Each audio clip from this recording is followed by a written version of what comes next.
হাত বাড়িয়ে ব্লেজারের উপর থেকে একটা চুল সামনে নিয়ে ইভা চুলচেরা বিশ্লেষণ করতে লাগলো। অপু ইভার ভাবসাব দেখে মনে মনে বলল, এবার আবার শুরু হবে যুদ্ধ। ইভা চুলটা দেখিয়ে বলল, এই চুলটা কার? অপু কাপা কাপা গলায় বলল, সব বিষয় নিয়ে তোমার সন্দেহ করার রোগটা আর গেল না। সন্দেহ না করেও তো থাকতে পারছি না। তোমার হাঁটা চলা কথাবার্তা সবকিছুই সন্দেহজনক। মুখ সামলে কথা বলো। কি বলছো তুমি? ভেবে কথা বলছো তো? যেটা সত্য সেটা আমি বলছি। তুমি দিন দিন অনেক বদলে গেছো।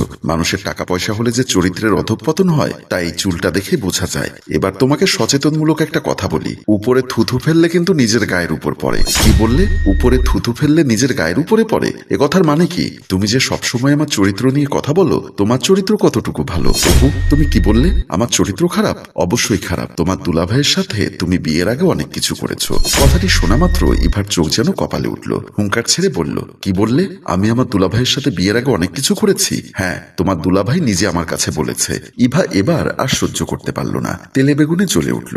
উত্তেজিত হয়ে বলল, তোমাকে দুলাভাই সব কথা বলেছে তাই না? আজই দুলাভাইকে আমি 12টা বাজাবো। বলেই দরজা খুলে বাসা থেকে বের হয়ে গেল। অপু মনে মনে বলল, আমি তো মিথ্যা বলিনি, ওর দুলাভাই তো বলেছে আমাকে। জোনাকি দরজা খুলতেই ইভা হনহন করে বাসার ভেতরে প্রবেশ করলো। ইভাকে উত্তেজিত দেখে জোনাকি অবাক হয়ে গেল। ইভা চিৎকার করে বলল, আপু, তোর স্বামী কোথায়? কেন, কি হয়েছে? আমি নাকি তোর স্বামীর সাথে বিয়ের আগে কত কিছু করেছি। এত বড় অপবাদ তোর স্বামী আমার নামে দিয়েছে। কি বলিস? বাবু তো এমন মানুষ না যে তোর নামে অপবাদ দিবে। তোর স্বামী যদি ভালো মানুষ হতো তাহলে আমার স্বামীর কাছে এভাবে আমার নামে বদনাম করতে পারতো না। চেঁচামেচি করিস না, আমার শাশুড়ি শুনবে। আর তোর দুলাভাই বাড়িতে নেই, তুই বাড়িতে যা, আমি বিষয়টা দেখছি। তুই আমাকে যতই বুঝাস না কেন, আমি তোর বাড়ি থেকে এক চুলও নড়বো না। আগে সমাধান, তারপর যাব। জোনাকি বাসার ভেতরের দিকে তাকিয়ে কাপা কাপা গলায় বলল, একটু আস্তে কথা বল। আমি কথা দিলাম আমি এর বিচার করব। আমি তোর কথা বিশ্বাস করি না। তোর দুলাভাই বাড়িতে আসলেই আমি বিষয়টার একটা ফয়সালা করব। কিসের ফয়সালা করবি? আমি যদি এদেশের প্রধানমন্ত্রী হতাম তাহলে তোর স্বামীকে তো আমি শুলে চড়াতাম। কত বড় কথা! আমার স্বামীর কাছে প্যাঁচ লাগিয়েছে। আস্তে বল, আমার শাশুড়ি শুনলে সর্বনাশ হয়ে যাবে। সর্বনাশ হওয়ার আর বাকি কি আছে? আমার এত ভালো স্বামীটাকে মাঝে মধ্যে আমি সন্দেহ করি, কিন্তু একটু আগেও আমাকে সন্দেহ করেছে। এই অপমান আমি মেনে নিতে পারবো না। আজ তোর স্বামীকে প্রমাণ করতে হবে আমি বিয়ের আগে তোর স্বামীর সাথে কি করেছি। তা না হলে তোর স্বামীর খবর আছে। জোনাকি বুঝতে পারলো ইভা নাছোড় বান্দা, সহজে বাসা থেকে যাবে না। তাই ইভার হাত ধরে বলল, চেঁচামেচি না করে বেডরুমের ভেতরে আয় প্লিজ। ইভা কিছুটা ঠান্ডা হয়ে বলল, ঠিক আছে চলো। দুজন বেডরুমের দিকে চলে যায়।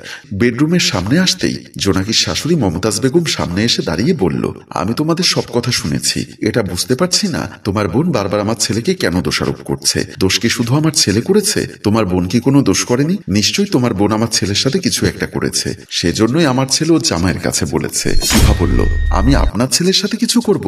এটা আপনি কি করে বললেন? আমার রুচির দুর্ভিক্ষ লাগেনি। আমার ছেলেরও রুচির দুর্ভিক্ষ লাগেনি যে তোমার সাথে জোর করে কিছু করবে। জোনাকি বলল, মা, আসলে আপনি যা শুনেছেন তা ভুল। কিসের ভুল? আমার এত ভালো ছেলেটার নামে তোমার বোন উল্টাপাল্টা কথা বলছে।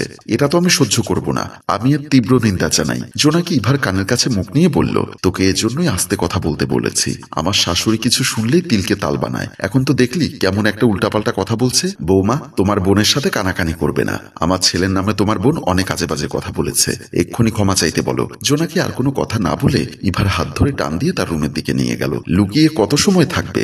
আজকে বাবু বাসায় আসুক, এ নিয়ে প্রয়োজনে আমি বিচার বসাবো। বলেই হনহন করে তার রুমের দিকে চলে গেল। বেডরুমের ভেতরে ঢুকতেই ইভা আবার বলল, তুই কি সত্যি এর বিচার করবি? অবশ্যই বিচার করব। তোর দুলাভাই যদি বলে থাকে তাহলে কথাটা বলা ঠিক হয়নি, কিন্তু আমি কি করে বিশ্বাস করব তোর দুলাভাই কথা বলেছে? আপারে, তুই তোর জামাইকে ফোন কর, জিজ্ঞাসা কর, তাহলে তো সত্য মিথ্যা যাচাই করতে পারবি। আচ্ছা ঠিক আছে, আমি কল দিচ্ছি।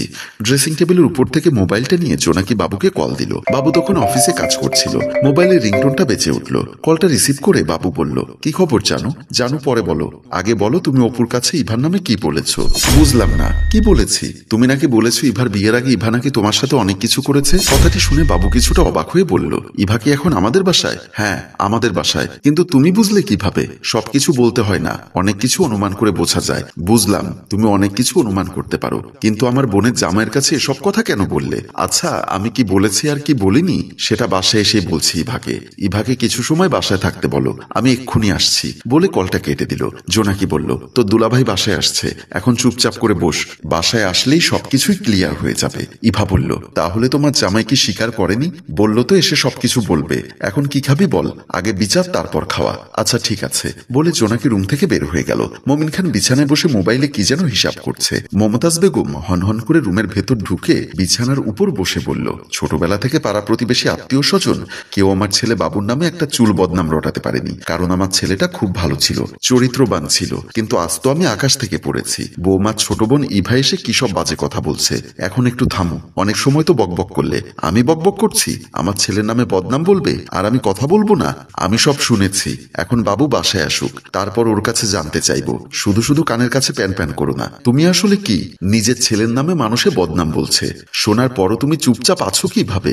এখন কি আমাকে মারামারি করতে বলছো, নাকি তোমার মতো ঝগড়াঝাটি করতে বলছো? তোমার কিছুই করতে হবে না, যা করার আমি করছি বলেই বিছানা থেকে উঠে আবার বেডরুম থেকে হনহন করে বের হয়ে গেল। কিছু সময় পর দুই ভাইরা ভাই ও দুই বোন ড্রয়িং রুমের সামনাসামনি বসে আছে। বাবু বলল, অপু তুমি তো সত্যি কথা বলেছ। আমি তো তোমার কাছে বলেছি ইভা আমার সাথে অনেক কিছু করেছে। ইভা এবার উত্তেজিত হয়ে বলল, দেখেছিস আপা, তোর জামাই স্বীকার করেছে। এখন তুই বল তোর জামাইয়ের কি বিচার হওয়া দরকার? কেন আমার সংসারে অশান্তি সৃষ্টি করলো? জোনাকি বলল, তুমি জেনে শুনে বুঝে এমন কথাটা কেন অপুর কাছে বলেছ? বাবু বলল, আমি কি মিথ্যা বলেছি? যেটা সত্য সেটা বলেছি। ইভা কান্না করতে করতে বলল, আমি কি করেছি আপনার সাথে? বাবু বলল, তুমি আমার সাথে অনেক কিছু করেছো। অপু বলল, এবার তো প্রমাণ হয়েছে, আর প্রমাণের দরকার নেই। ইভা বলল, অবশ্যই প্রমাণের দরকার আছে। আপনি আপুর মাথায় হাত দিয়ে বলুন আমি আপনার সাথে কখনো কিছু করেছি কিনা। বাবু মুচকি হেসে বলল, তোমার স্বামী অপুও যেমন বোকা, তুমিও তেমন বোকা। দুই বোকা একত্রে হলে যা হয় তাই হয়েছে। জোনাকি বলল, তুমি এসব কি বলছো? তোমার কথার আগাগোড়া বুঝতে পারছি না। বাবু বলল, ইভা তুমি আমার ছোট বোনের মতো। তোমার বোনকে যখন বিয়ে করেছি তখন তুমি হাফ প্যান্ট পরো। তোমাদের বাড়ি যখন গিয়েছি তখনও তুমি দৌড়ে এসে আমাদের স্বামী স্ত্রী দুজনের মাঝে ঘুমিয়ে পড়েছো। আবার তুমি যখন আমাদের বাড়ি বেড়াতে এসেছো তখনও আমাদের সাথে ঘুমিয়েছো। লাফ দিয়ে আমার কোলে উঠেছো, আবার পিঠে চড়েছো, আমার সাথে কত রকম দুষ্টুমি করেছো। সেগুলো ছিল ভাই বোনের ভালোবাসা। আমি কথায় কথায় অপুর কাছে এটাই বলেছিলাম, কিন্তু ও বুঝতে পারেনি। আমার কথাটাকে অপু তিল থেকে তাল বানিয়েছে। বাবুর কথা শুনে ইভা জিওবাই কামড় দিল। অপু লজ্জায় মাথা নত করে ফেলল। জোনাকি বলল, তাহলে আসল ঘটনা হলো এই, তোরা না বুঝে শুধু শুধু আমার ভালো স্বামীটার নামে বদনাম দিয়েছিস। ইভা বলল, ভাইয়া আমার ভুল হয়েছে। অপু বলল, আমারও ভুল হয়েছে।